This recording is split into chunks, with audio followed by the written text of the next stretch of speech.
A couple of weeks ago, I was invited to go on a cross-country trip with my husband, who's a long-haul truck driver. He works for a good company out of Phoenix. The first thing a driver has to do after he's dispatched is to get a trailer and then get the rig ready to go. A lot of times you have to wash out the trailer and set the refrigerator unit to however cold the shipper wants it to be. This is the inside of the truck. One of the reasons I decided to go was that I could work while we were traveling. During the day, this was my workstation. At night, it's Rick's bed. Above that is the bunk I slept in. There's a cage of seatbelt network that you can buckle yourself in with so you don't fall out of the bunk, because it is a long way down. It takes a while to fuel up. Fully loaded, we got 6 miles to the gallon, so every time we stopped, it was several $100s for fuel, but we went about a day and a half on that. We went to pick up 40,000 pounds of cream cheese, and I mean an entire trailer load of packaged cream cheese to be delivered to a grocer in Virginia. Evidently, we have some awesome cows here in Arizona. Then we had to scale our load. If you weigh more than what a particular state allows, then you might get a pretty hefty fine. A lot of times Rick has to go back to the shipper to redistribute or remove some of the freight. This is southern Arizona. I'm making this video because I'd like people to know about what goes on. If America's roads are its veins and arteries, the oxygen they carry is trucks.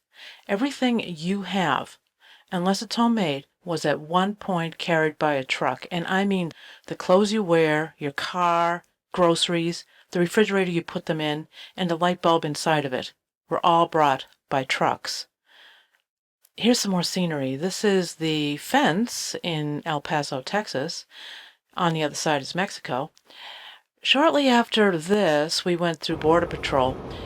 They stopped everyone and had a dog sniff each vehicle.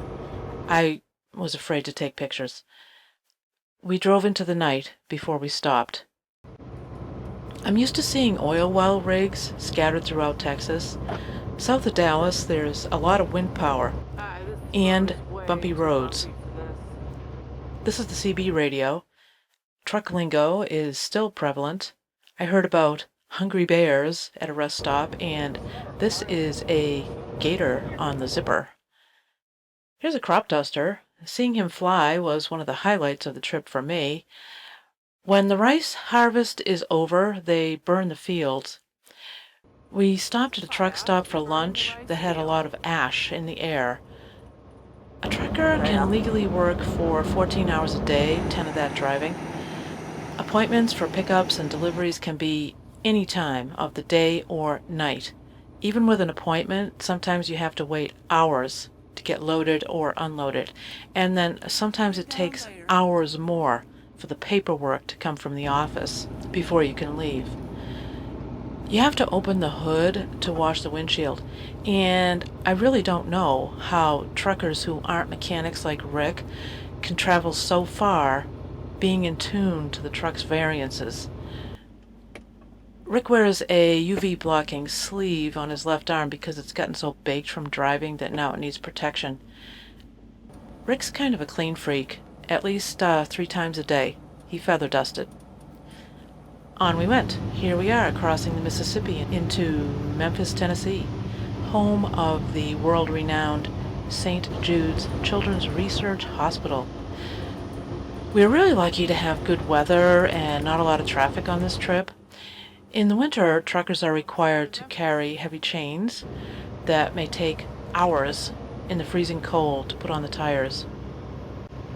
People in the heartland on large farms can be fairly isolated. I was thinking maybe this is the reason they're so enthralled in church on Sundays. This town was celebrating the 151st anniversary of the Civil War. After 3 years and 250,000 miles, things can go wrong on a truck, even though it gets serviced every 10,000 miles. And then you get stuck. We limped to the next exit, and Rick's company got us a road service that they paid a bundle for. The mechanic had to fit himself in there. While that was going on, I decided to take advantage of the time and get a nice hot shower.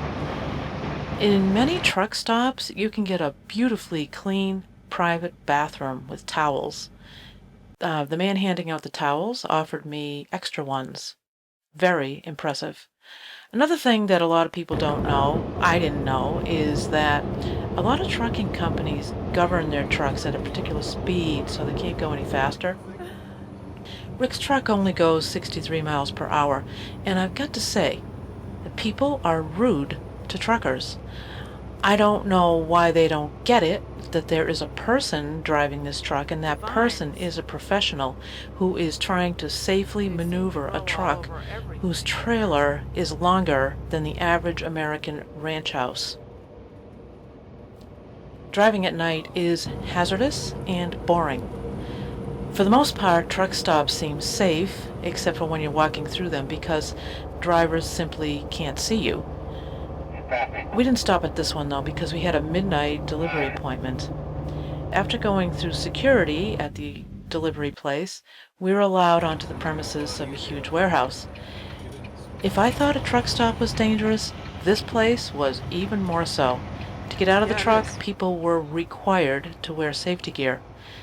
Trailers are generally sealed with a lock that will be opened by the person who receives the load, not the driver. After that, the driver opens the trailer doors and backs the truck into the assigned dock. Ours was number 110. This poor man next to us had a really hard time getting backed up. He was using up his drive time just getting it to the dock. Rick neither loads nor unloads trailers. The shipper's employees will usually do the loading, but the receiver consignee may not. Rick's company pays people to unload the freight. They're called lumpers, and they have a union. Consequently, most truckers do not get a lot of exercise.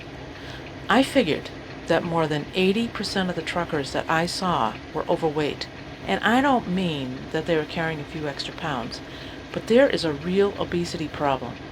I want to say nothing but good things about the truck stops because many of them are a pleasure to stop at. They're clean and well organized and offer a variety of foods, but many of them have a fast food chain attached. I, for one, am not particularly interested in eating a 600-calorie Arby's breakfast sandwich. And at all of the truck stops, the creamer for coffee options were non-dairy, whole milk, and half and half. Truckers have very few nutritious choices on the road, and you can't stop just anywhere. Truck stops and rest stops are pretty much it.